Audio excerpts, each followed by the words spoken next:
SSC পরীক্ষার ফল প্রকাশ, পাশের হার ৬৮.৪৫। SSC ও সমমানের পরীক্ষার ফলাফল প্রকাশ করা হয়েছে।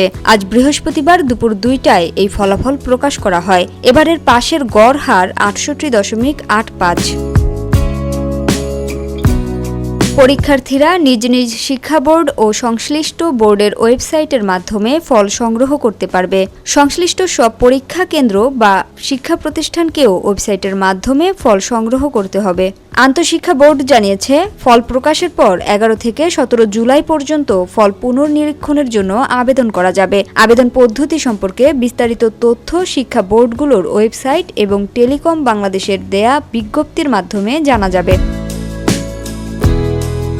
শিক্ষা মন্ত্রণালয়ের তথ্য অনুযায়ী এবারের এসএসসি ও সমমানের পরীক্ষায় নিয়মিত অনিয়মিত মিলিয়ে মোট পরীক্ষার্থী ছিল ১৯,২৮,৯৭০ জন। ৯টি সাধারণ শিক্ষা বোর্ডে এসএসসি পরীক্ষায় অংশ নিয়েছে ১৪,৯০,১৪২ জন শিক্ষার্থী। দাখিল পরীক্ষায় অংশ নেয় ২,৯৪,৭২৬ জন এবং কারিগরি বোর্ডের অধীনে পরীক্ষার্থী ছিল ১,৪৩,৩১৩ জন। Samia Sultana, GBC TV, Dhaka.